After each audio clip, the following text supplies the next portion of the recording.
Okay, so let's talk about backflushing in Epicor. And one big challenge I see with folks is the conflation of the two types of backflushing inside of Epicor. So backflushing can mean two very different things inside of the application. It can mean backflushing when you're talking about labor. So this specifically has to do with completing quantities and labor in a manufacturing situation. This has to do with allowing the system to complete quantities and labor when subsequent operations are completed. So we'll go through that exact situation, that scenario there, but that's labor backflushing, completing operations automatically, we'll say. Whereas material backflushing has to do with the system issuing materials for you when their related operations are completed or when quantities against those operations are completed. So again, they're both kind of automated means of completing certain manufacturing activities, but in very different spectrums. So let's start with labor backflushing and talk through what some of our options are here. So get a little click happy there. So what I found with manufacturing, there are a lot of options when it comes to how you're entering your time, how you're completing activities. Companies normally want to know a couple of things: how much something costs, how long it takes to make, and when it comes to that, it comes to how much information do I want to be accurate about that? You know, how accurate can I be? Do I need to be? When it comes to understanding how long something takes and how much it costs to make something in actuality. And customers go through a lot of different opportunities with MES time entry, the use of time and expense entry, and what is all available to them in order to be able to understand what's happening on the shop floor. There's probably a third bullet that I haven't thought of it, but what we were noting is noting status. All right, especially with finished goods, they go through a flow where they're in a pre-state or a setup state. Then they go through certain manufacturing activities. They get final assembly, perhaps. They get prepped in some way for shipping, and then they're on the dock. And it's very helpful inside the organization to know just where they're at. How many have actually completed core assembly and made it to the dock? That's an important thing to know. And being able to complete operations to provide status to the organizations, very beneficial because of that. And within that spectrum, you get to the questions of, well, how much is it going to take to get this information entered into the system? How much effort? What's the ask? And as one of my customers likes to always ask, is the juice worth the squeeze? All right, if I have to do all these transactions, is there enough value added to capturing all that information? Is it going to help me run my business better? Is it going to give me better information that can tell me how to price this, whether I should be making it at all? Is this the right subvertical that I'm in? And those are the questions that companies come across when it comes to this specific topic. So backflushing is quite often the situation when a company says, well, the activities that I'm doing to track labor do not justify that actual tracking. So if you hear someone say, well, the actual time to clock in and out of a job takes more time than the actual labor operation. If you're in that kind of situation, well, yeah, maybe you're finding yourself that labor backflushing is the direction we need to go. So walking through the deck here, the idea here in general is the idea that Epicor is allocating labor to a job when a specific job operation is completed. All right, so it's the idea that a subsequent operation and a predecessor operation have a relationship, and that relationship is that when this subsequent operation gets completed, its previous operation functions accordingly. So real good in situations that are repetitive, you know, things that you have real standardized products, standardized components, and you've already kind of nailed down what it takes. Not as good in highly engineered situations where you don't know what that labor is going to be, and knowing what that labor is going to be could really turn the tide between whether or not this job is profitable. I came from an environment that was related to the construction management industry. And in those kinds of environments, quite often the product that you're providing is of a highly customized nature because it's building specific. And so when you're estimating that and planning that, If your estimates are off, you could find yourself in great peril because you're making a product that you cannot be profitable on because the extra time that it takes to make this now has eaten up your margin. And then if there's cases where, as I've noted, that labor reporting is difficult to capture, or it doesn't add value in actually capturing it. If you're in perhaps a plasma cutting environment, you're cutting 300 parts out of one big sheet, and those parts are going to go to a bunch of different jobs. That might be a tough situation to actually track each and every job that you're trying to address. It may not have value there, especially if most of the time is just machine run time, perhaps, and the operator time is pretty standard. Maybe this is a backflush scenario. So when we talk about the backflushing features, we talk about the idea of the amount of time and the quantity and the related costs that come along with them, and kind of that entry point where they're reported, whether they're in labor entry or they're through MES, the data collection front interfaces. So let's talk about some of the different labor entry methods in Epicor that allow you to do different things. So we talk about backflush, quantity only, time and quantity, and then time backflush quantity. So the first three, they've been with us since the dawn of time. At some point, Epicor slipped in a new one where you have time entry with quantity backflush. I haven't seen that a whole lot in use yet, but that's kind of a neat, nifty little new feature that might have some benefit for some folks. So backflushing can occur at multiple points within a production job, but you want to be careful because they are triggered by operations where at least a quantity is manually entered. So somewhere you have to be entering that quantity. And you might think about layers in a subassembly. Folks might think that, well, if I'm on different subassembly levels, I want to be able to backflush at this level and have it cascade all the way back through all the subassemblies. Epicor does not do that. It's within a subassembly level where that backflushing can occur. Also, subcontracting isn't an area where backflushing is applicable. So one feature is that a resource group can have a designated backflush employee that's used in labor detail. So if you're backflushing, you can have that user who takes that on. And that doesn't have to be a literal person. It can be just like a generic abstract employee. So when we talk about labor entry, there are two fundamental backflushing options. So there's backflush, which is your standard, and then backflush or time where you're backflushing quantity. So with straight up backflushing, both the labor and the quantities are backflushed.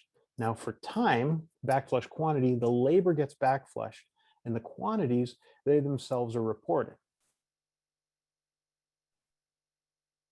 All right, so one of the key fields here is that backflush default employee on the resource group. So if you're looking to set up backflushing, that would be one of the considerations you'd want to make.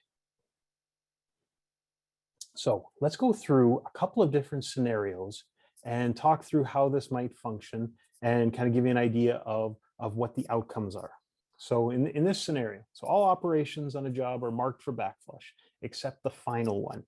So this could be like a cell or production line environment where the team leads are reporting the quantity based on the final operation. So thereby the backflushing of time and quantities would occur for those previous operations. Now, since backflushing is used, so an operator would clock into a job through MES or maybe report them in time and expense entry, and then Epicor would be used to capture those transactions that happened before. So you have operations 10 through 40. So the first three are quantity are backflush, and the final one is quantity and only. It's those backflush operations. If you're backflushing, you're not entering this manually.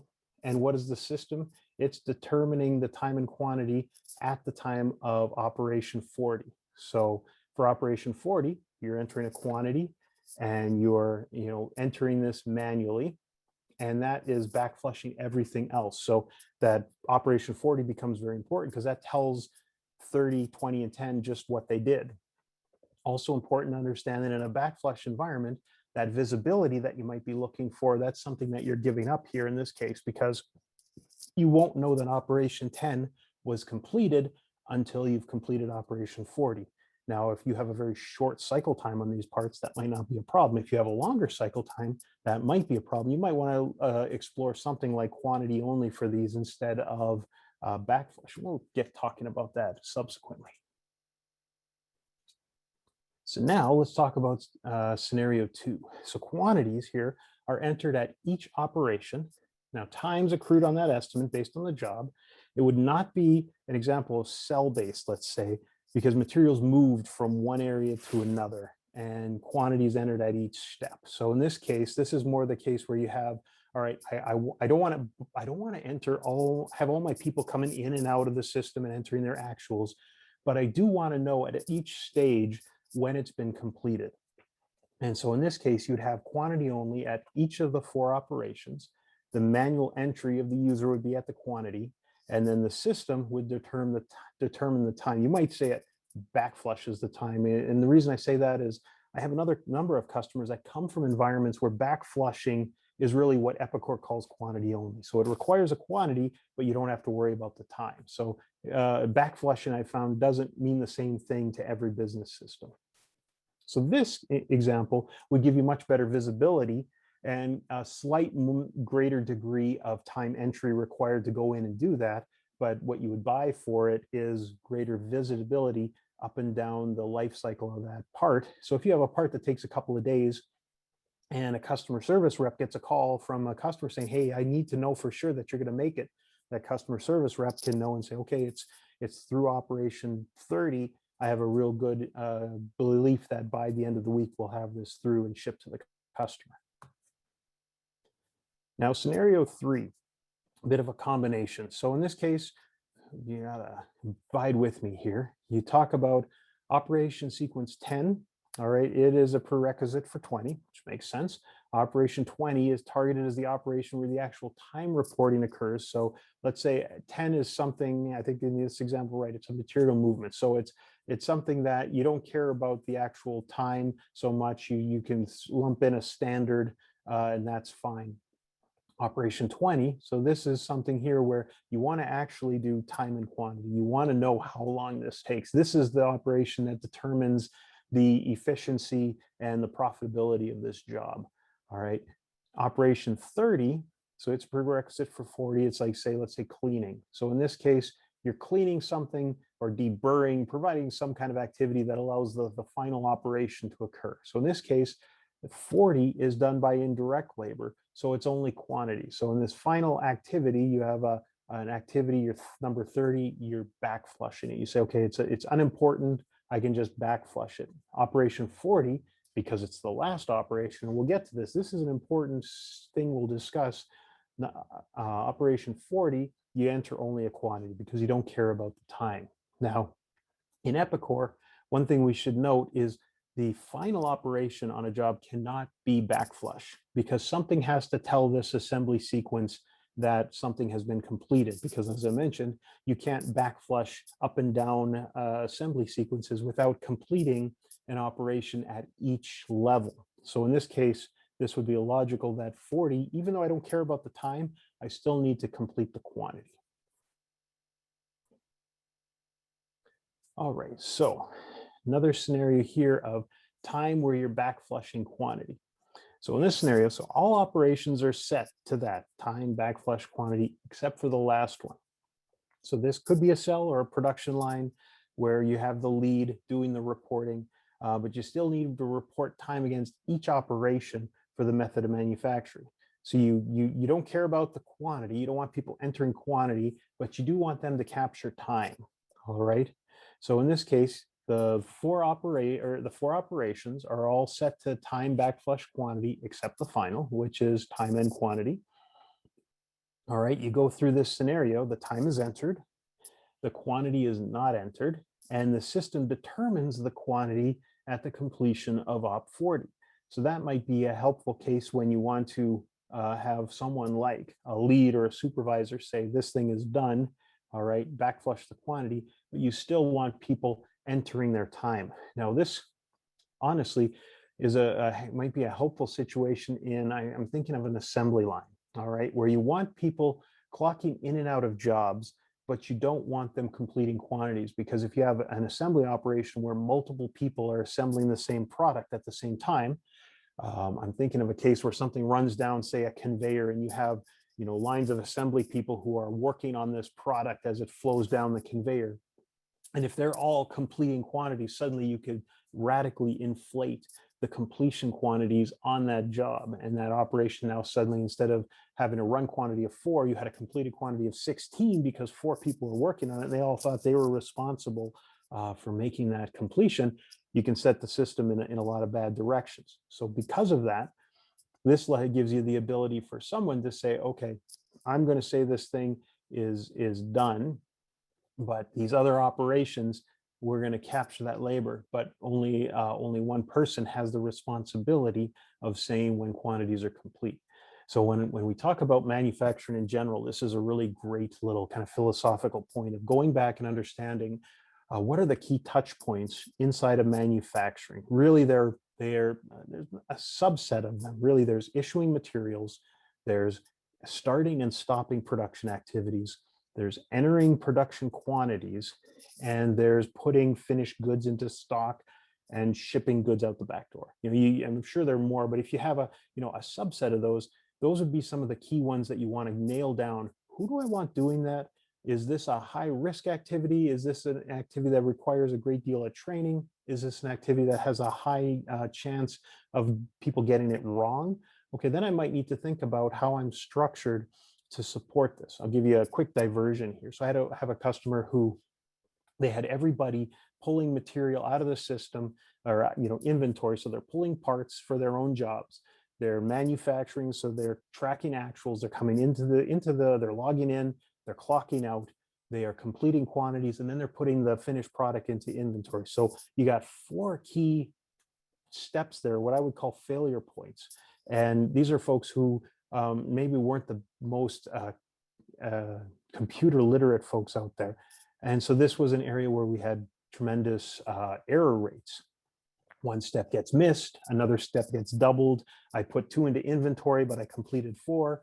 I completed 4, but I only put 2 into inventory, or I put it into the wrong location, or I said I pulled it from part bin A, but I actually pulled it from part bin C. There's a lot of opportunity here for incorrect data to be entered. So I understand when companies are hesitant to do full out transactional activities in Epicor, there's some good reason to be very careful and try to assess just who should be making these transactions. Okay, another scenario here with time backflush quantity. So it's a combination of labor types. So in this case, we have operation sequences. So 10 and 20 are the only ones where time is important. They are a prerequisite for 30. All right, so it's an operation where the actual time reporting is important. Operation sequences 50 and 60 are a prerequisite for 70. And time and quantity will be based on the dependent operations. So how would we scale that inside of the system? How would we configure the system to handle that? So here, if we look through the operation sequences, those first 2, we have labor entry method of time backflush quantity. So they would enter their time, they wouldn't enter their quantity, and then the system, it would determine the quantity based on the next operation, which is 30. So if we go to operation 30, we see it's a time and quantity. So it's taking both of those. The folks who are working on that operation are entering their time, they're clocking in and out, and someone is entering a completed quantity. The same thing occurs for 40. And then as we get to 50, we're back to a time backflush quantity where they're entering time, but not entering quantity. You can do the same thing on operation 60, but in this case, it's a pure backflush. So you can see Epicor allows a lot of different methods across each operation that is permissible. And you can see that while the time and quantity operations for 30, it governed 10 and 20. Now the 50 and 60 are governed by the subsequent 70 operation, which is a time and quantity. So you're entering your time, you're entering your quantity, it's accepting that, and the completion of operation 70 is deriving the completed quantities of 60 and 50. So as you can see, these things can get very complicated. You want to ask yourself for each operation, what's the function of this operation? Is it an operation that has widely variable times? Is it an operation that has significant cost implication? Is it an operation that's easy to track? And is it an operation that has sufficient value if I were to track it? So those would be some of the considerations you'd want to have here. And you might end up with a mixed bag here of operations. I tend to think you might want to be careful to be consistent within a work center. So if a work center is backflushing half the time and entering time half the time, that could be really confusing and a bit of a mess. So I might recommend that you try to stay consistent within a resource group. And I think for the most part, most of the customers I've seen have been able to do that, that the activity occurring within a resource group is similar enough across jobs that it makes sense that they're either entering time and quantity or backflushing or time, some other combination without varying in between jobs from job to job.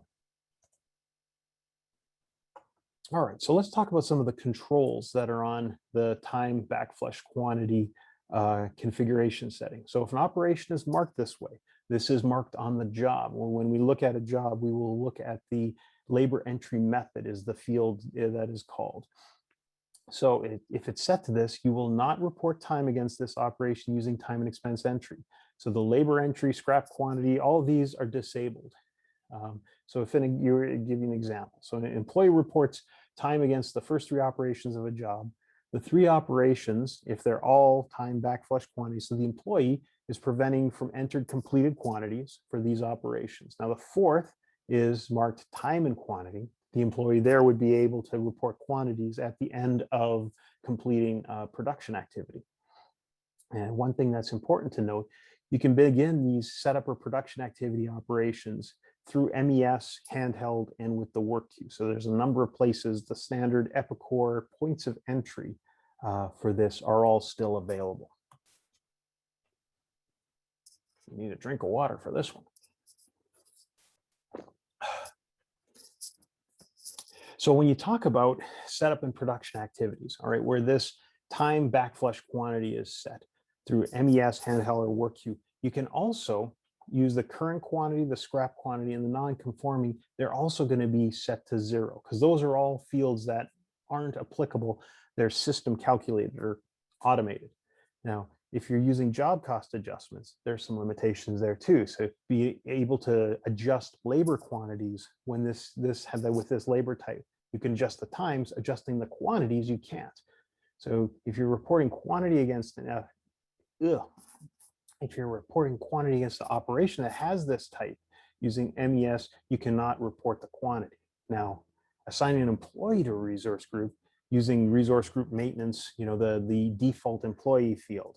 The employee is saved in the labor detail table when you run backflush process. So when you run that backflush labor process, and we're going to see that in an example, that sets that employee. So you can go back into that record and say, what was this record? Who is the employee on it? It'll suck that value in. And so that's important because when you're doing labor, the labor cost of that employee is what's driving that value versus the cost on the resource group. So if you have that kind of delta and you want to be able to define that's an important value there that you might find. All right, and so one other piece here is the movement of WIP between resource groups when you're completing. So that process, that backflush labor server process, is doing that WIP movement for you. So establishing backflushing. Where can we put it in here? So there's a number of places where you can put this, and it's kind of important where you think about where it happens. So you can put it in the quote or in the job. That's obvious one place. You can also do it on a service job, but I think really the important piece is understanding if it's in the engineering workbench, what those settings are and getting those settings defined ahead of time. So you want to do a lot of decision making there. This, I guess, is if you're in a standard product model, but even if you're in a configured order model, your base MOM, you can have those. You want to make sure that those settings are appropriate. Now, if you're in a quote setting where you're kind of true ETO and you're quoting that, you're creating this big activity, the biggest challenge there is if that quote MOM is what gets pushed down to the job, that it's entered properly, that it's not creating confusion. So there's some opportunity for error there if you're not careful when you're creating a MOM from scratch at a quote level. Some limitations. I mentioned some of these already, but they're worth a second thought here. So an operation can't be backflushed if it's the last operation in an assembly, or if it is immediately followed by a subcontract operation. All right, so entering subcontract, that makes backflushing difficult. So if you're butted up against a subcontract operation, if you precede it, you need to be a quantity based operation. So under either condition, no subsequent operation would trigger the quantities needed to backflush. A couple other things we need to think here through. So indirect labor or subcontract labor, neither of those can be backflushed, right? So indirect labor is labor that's not tied to a job. Backflushing is always considered job-based. So indirect labor, there's no way of plugging that in at a backflush level. So subcontract. So subcontract runs through a purchase process. So there's a very different flow that it runs through. So you can't backflush that labor. Rework. So if you have a rework operation, that's not going to trigger a backflush. That's important to understand. If your material now is marked as backflush and is not backflush, regardless of a link to that operation, so the alternative is to issue that actually. So if you have a situation where your operations aren't completing, well, then you'd have to go back and issue that manually. And there's kind of this little note here about auto receive to inventory. All right, so that's a capability in a operation if you want to auto receive that into inventory when that operation completes. So that's kind of an automated form of the job receipt to inventory, but that's only available if you're doing quantity only and time and quantity operations. Now, so it makes sense that your last operation in a job would be either a quantity only or a time and quantity. If that's where when you're gonna put that into stock, you're golden, so long as both of those things are true, that flag is set to auto receive, and then you're using a time entry method of one of those. So let's talk about efficiencies. This is kind of an important concern here because this is something that's kind of gained and lost when you talk about backflushing. So when you're backflushing, you're doing quantity onlys, they always have an efficiency of 100%. So whatever's on the standard is used as actual. So if you have, if it says you're going to take 5 minutes per piece to make this and it's quantity only or it's backflushed, it's going to backflush it at 5 minutes per piece. So determining shop efficiency in this case is very hard. If you want to know how efficient you are, the system doesn't give that ability. So what you end up having to do is write a report that takes more kind of an aggregate level of resource group. When were my people for this resource group logged into the system, and take those aggregate logged in hours and compare them to your backflush times to see are these accurate. Now, another challenge that comes from there is if there's a lot of indirect time built into there, you got to make that report smart enough to suck that out too. So it can be a real challenge of understanding efficiency in a environment where you're backflushing, you're doing a lot of quantity entry. All right, so if we come back from here, let's talk a little bit now about backflushing material. So as I said, it's a very different activity than labor backflushing. Backflushing material has to do with the material that's related to an operation. When that operation gets completed, if that material is backflushed, that material gets issued automatically. A couple of things to think about. So backflushing only affects the warehouse that it's associated with. So when we go to a job material, it'll have a related warehouse associated to. That's where it's going to be thinking inside of, outside beyond some of the other considerations that we'll talk, but it's not going to jump across warehouses unless it's going through the established hierarchy. We'll talk a little bit about that hierarchy. If you're going to backflush a part, it has to be, or it can't be, lot or serial tracked. So if you want to be able to serialize something or lot track it, because here, if you're issuing material, you're issuing it not just the material, you're issuing it from that lot or from that specific serial number. You're saying this serialized part is going into this job. Backflushing is not smart enough to know which one you're doing. Another piece to consider is when it finds a bin from issuing material, it'll issue the entire thing. So backflushing isn't going to apportion issuing from this bin and then this bin and then this bin and this bin. If you have let's say you have 10 pieces on hand, okay, but it's spread out across 4 bins and this job consumes 10 pieces, it's not smart enough to say, okay, I'll pick 2 from you, 2 from you, 2 from you, and put that all there. It's going to take it from 1 bin and 1 bin only. So these are some important considerations to make when you're looking to backflush material. I have customers who have that challenge in how backflushing logic works versus how their issuing process works. If those aren't well aligned, that can be a challenge. One other piece that's really important to note is that because it's always going to take it from a single bin, backflushing can very often create a lot of negative inventory situations. You might find yourself handling a lot of negative inventories because backflushing took it from a specific location and your inventory was in a different location. And really that's the black magic of trying to get parts to get backflush from a location that actually had the inventory. But you might have a situation where, well, yeah, we've checked all our part classes to not allow negatives. Backflushing doesn't care. It doesn't care that you're not allowing that. It's going to do what it does and you'll have to mop that up on your own. So an important consideration to make when you're in that situation. So let's do this. Let's escape out of here for a second and allow me to jump into a specific scenario. All right, I have another job somewhere in my last job, and we're going to do kind of both backflushes at once here, just to give you a little bit of a look and feel of a backflush situation. So I have a job as a single material.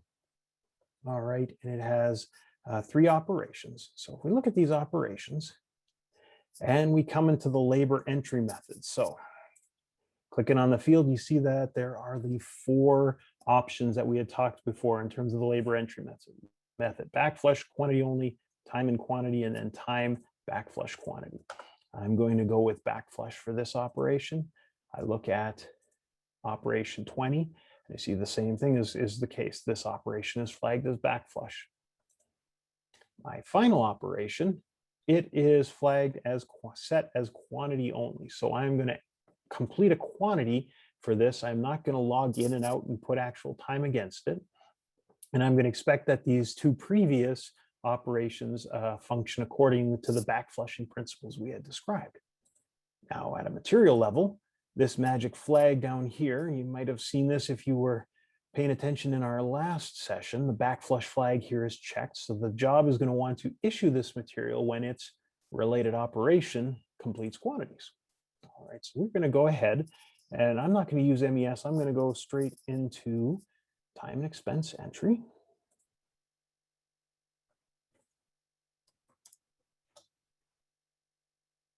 Okay. All right, so I'm going to enter time. I'm going to remember what my job number was because I didn't remember it. 2240. I'm going to enter time now against this job. Come into here, and I'm going to create a new time detail. Okay, so it's going to be production type. I'm going to enter it against this job, and you'll notice here, the only operation that's available in time and expense entry is the operation that'll actually take time and quantity. So you cannot get a backflush operation. You cannot enter time against it, and the system won't let me. But since this was a quantity only activity, I will do that. My job was for 10. You'll notice that these little completion flags checked as intended, and I will save.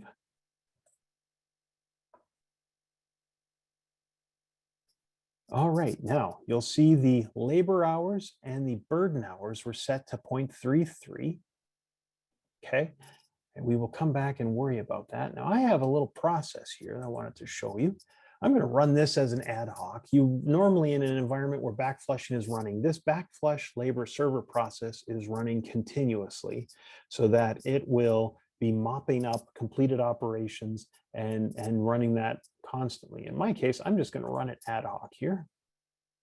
Okay, so the system now ran that. I'll minimize this, but I wanted first to talk to you about this change right here that occurred. The time that was entered for here, I did not enter that manually. I just entered my quantity and it back calculated these labor and burden hours. And the question would be, from where did they come? And the answer to that comes from the operation in question. So we have an operation that has a production standard of 30 pieces per hour, okay? And because we were doing 10 pieces, it says we have 0.33 hours to do. So when we look at that operation in time and expense entry, you see that that was why we had 0.33 hours that were accumulated. Now, I will go ahead and refresh the screen. Okay. Oh, I remember I did something. I missed a step. I apologize for that. Let me go ahead and go back to my time and expense entry. I saved, but I didn't submit. I submit this time record. All right.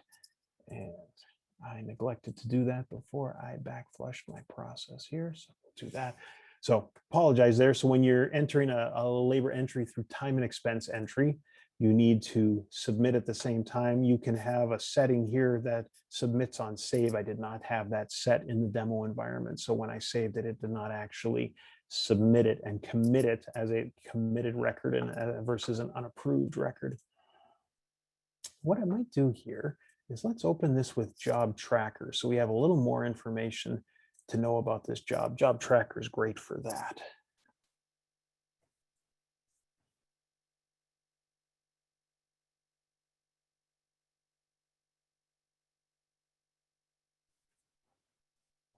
All right. And here we have job tracker.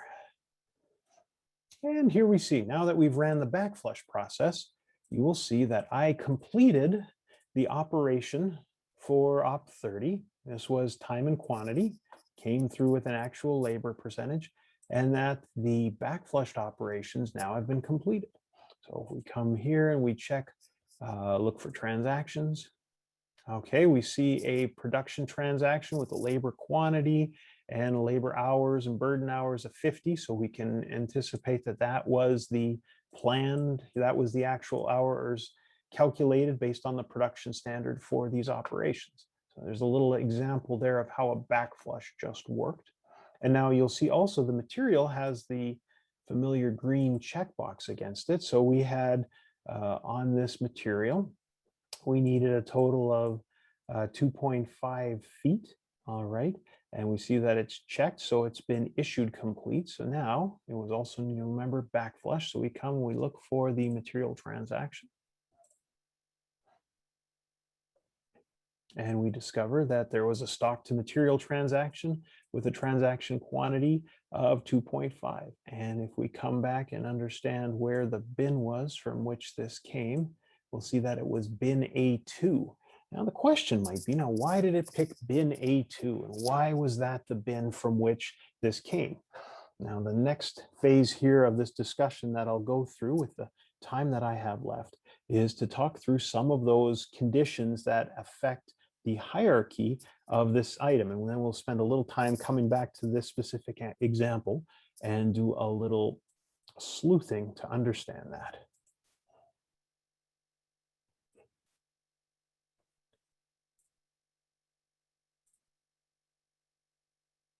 All right, so first, make a couple of considerations here. One is the input warehouse. So when the system works through its backflushing hierarchy, the first thing it checks is the input warehouse. What's the input warehouse? It's entered on the resource or resource group to which that operation is related. So the system will check the resource, and if it finds nothing there on the resource, it'll jump up to the resource group. So at both these levels, the system's checking to see if there's any inventory available in the input bin. So that's where the system will look to find stuff. And if that's the case, it'll get it from this bin. So when you think about locations that are related to resource groups, quite often you'll have kind of generic locations from where that exists. So if you're looking to backflush and do that very simply, what I see a lot of companies do, they might move materials into that generic location, which is like a staging location inside the resource group. And that's what the material handlers are looking to do, move stuff into that location so that when backflushing occurs, it jumps right there and it finds that and it runs.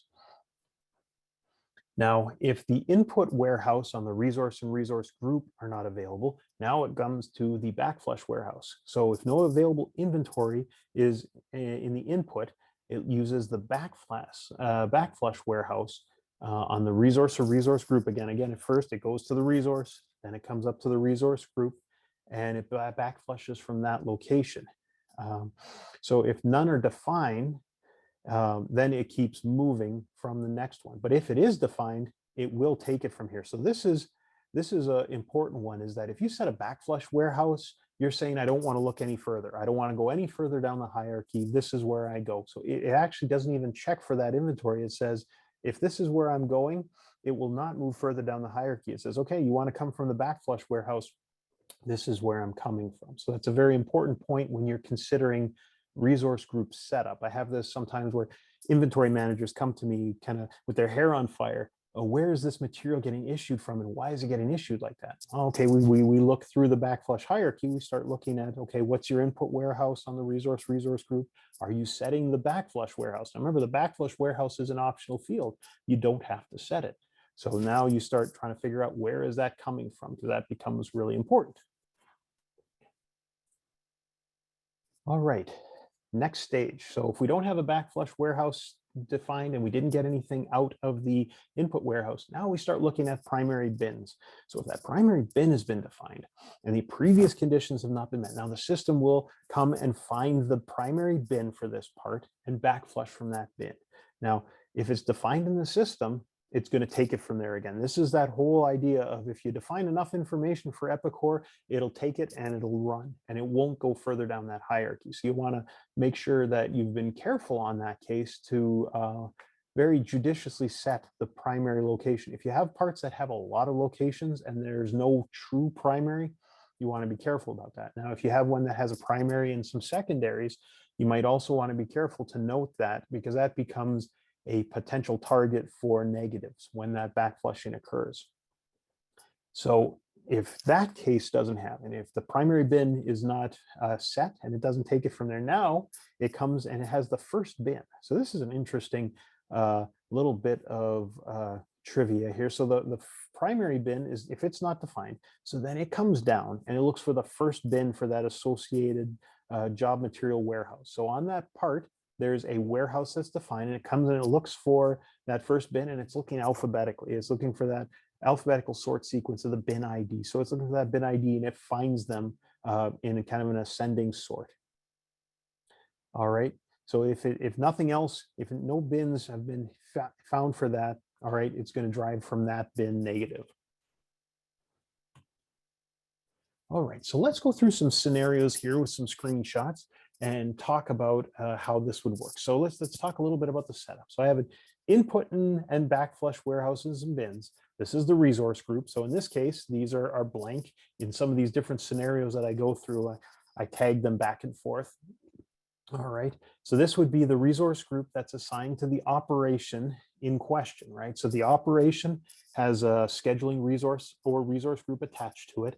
That scheduling resource or resource group has these warehouses. These serve as the first stepping point for the backflushing hierarchy.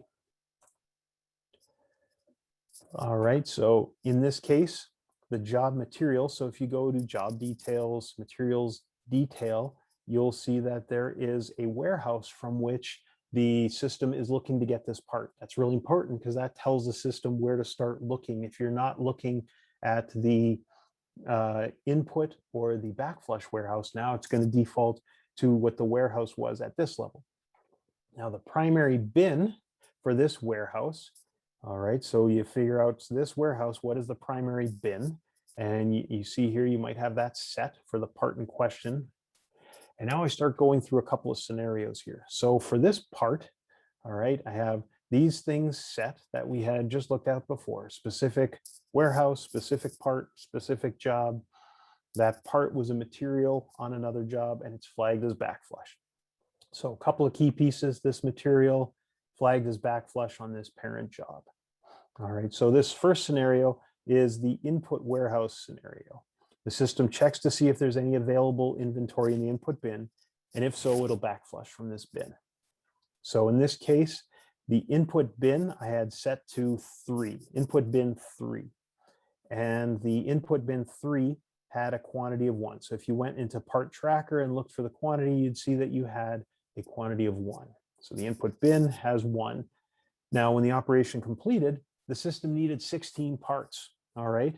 And it backflushed or issued those parts from bin 3, even though bin 3 only had 1. So since bin 3 had an on-hand quantity of 1, the system drove bin 3 negative, such that now bin 3 has an on-hand quantity of negative 15, okay? So what's the lesson learned from this scenario? If there's any inventory available in that bin, the system will backflush everything from that bin. We're done, okay? So that's kind of the lesson learned from that. So let's take a new scenario. So now backflush, warehouse, and bin are defined, okay? So in this case, I took that same resource group. Now we added the same warehouse, but a different bin on that so that we could work through this scenario. And so as we had noted, the system won't, it'll drive that backflush negative and it won't drive further into the hierarchy. So in this case, the bin was called 4, and we had some on-hand quantities of this part in bin 2, but none in bin 4, all right? So bin 2 is neither the input nor the backflush, and that's where all the quantities are. So we have 6 on hand, but we have none in the input bin and none in the backflush bin. So when we complete operation quantities for this job in question, the system backflushed out of bin 4.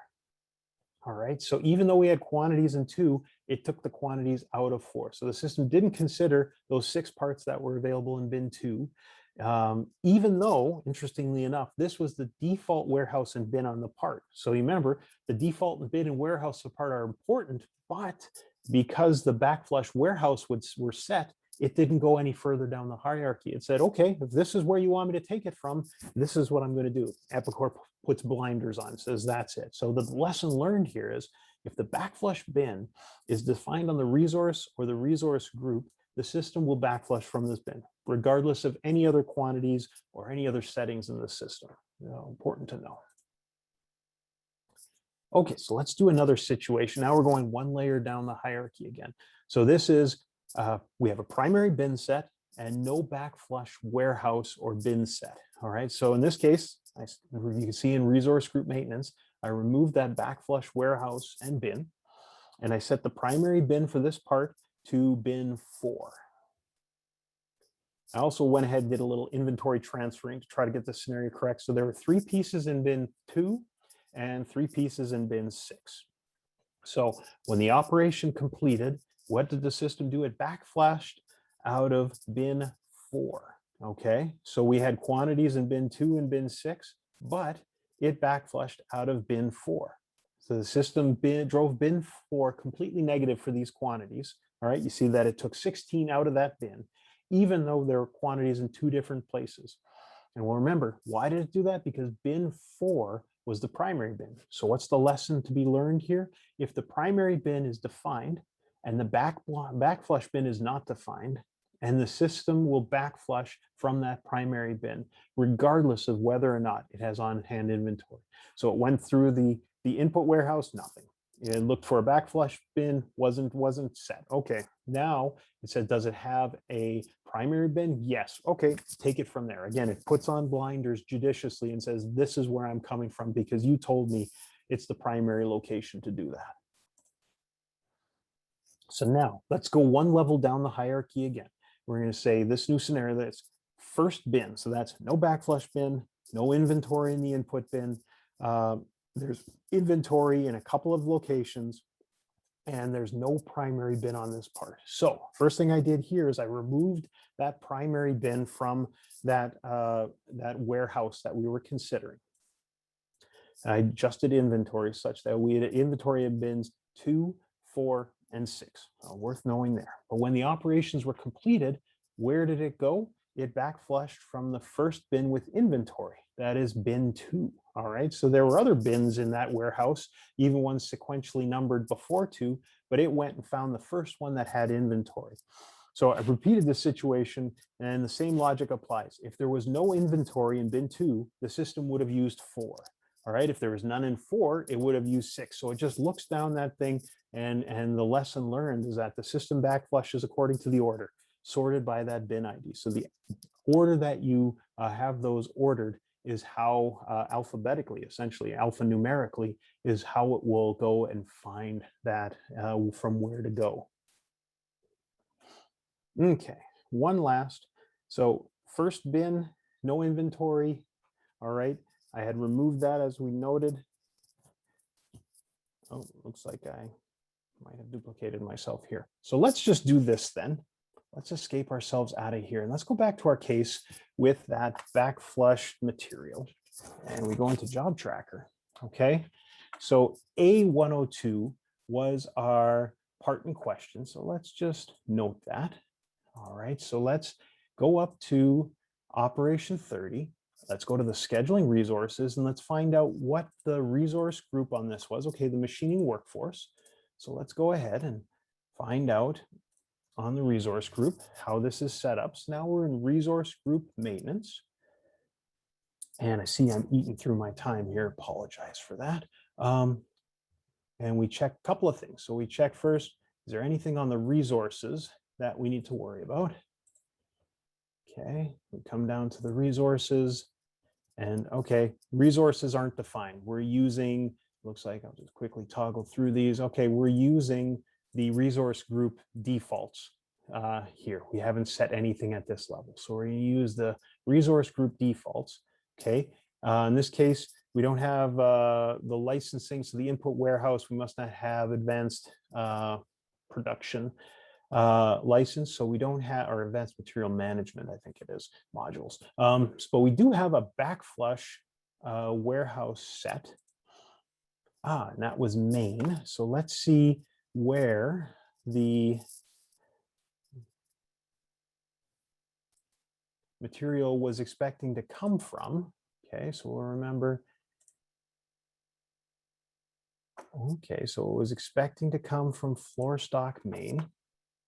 All right, if we look at floor stock main, let's look at warehouse entry and let's open up the bins. And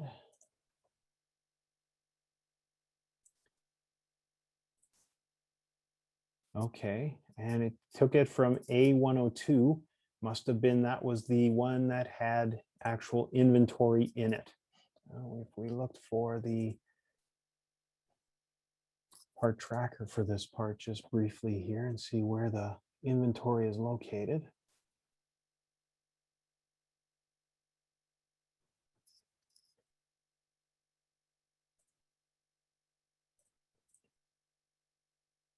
Okay, so sure enough, it went in order and it found the bin A102, and yeah, you can see here it backflushed it even. So we went a little negative. So I will cut myself off here. And how about this? Why don't we, Cindy, I'll leave it back for you now and I will stop sharing. And why don't we take our break here, Cindy? And then if we have any questions to loop back, we'll handle them all as part of the roundtable. That sounds perfect. Talk to you guys at 2 o'clock.